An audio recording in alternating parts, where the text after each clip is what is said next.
9 सूत्रीय मांगों को लेकर राष्ट्रीय लोक दल का तहसीलों पर धरना प्रदर्शन। जनपद अमरोहा में राष्ट्रीय लोक दल के कार्यकर्ताओं ने 9 सूत्रीय मांगों को लेकर तहसील पर धरना प्रदर्शन किया। केंद्र सरकार व प्रदेश सरकार को घेरा और कहा कि गन्ने का बकाया भुगतान में ब्याज अविलंब कराया जाए। वह गन्ने का आगामी सीजन शुरू होने वाला है। किसानों के प्रतिनिधियों से वार्ता करके सरकार द्वारा लाभकारी मूल्य घोषित किया जाए। किसानों के लिए डीजल पर सब्सिडी दी जाए। किसानों की गन्ने की राई का भाड़ा खत्म किया जाए। समर इंडिया के लिए भरत सिंह की रिपोर्ट।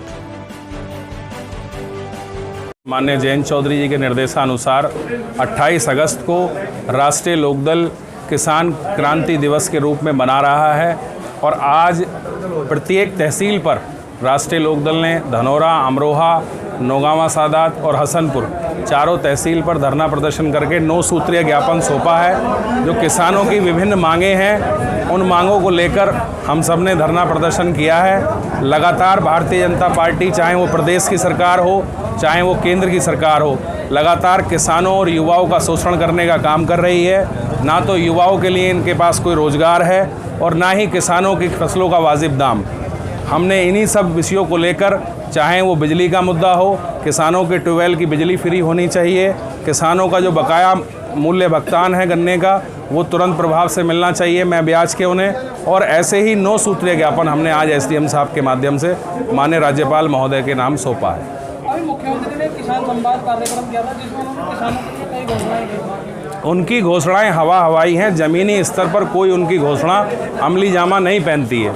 उन्होंने क्या कहा क्या नहीं कहा मैं उसमें नहीं जाना चाहता। आज सारे किसान यहाँ मौजूद हैं और गन्ने का 1 रुपया दाम उन्होंने नहीं बढ़ाया है। अभी जो केंद्र सरकार ने कुछ दाम बढ़ाया है, 5 पैसे पर किलो दाम उन्होंने बढ़ाया है। ऊँट के मुंह में जीरा। जैसे इतने समय से किसान आंदोलन चल रहा है और विधानसभा चुनाव भी नजदीक है और ऐसे में योगी सरकार की ये घोषणाएं हुई, इसको आप कैसे देखते हैं?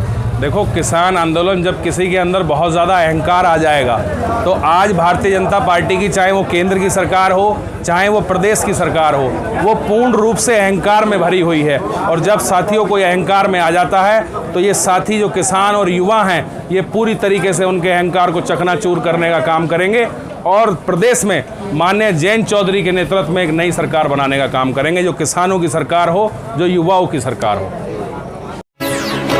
भारतीय स्वाभिमान और शौर्य का उद्घोष, राजनीतिक मुद्दों से लेकर जनता के हितों की बात अब होगी नई उम्मीद के साथ। बदलते नए भारत की सोच, समर इंडिया।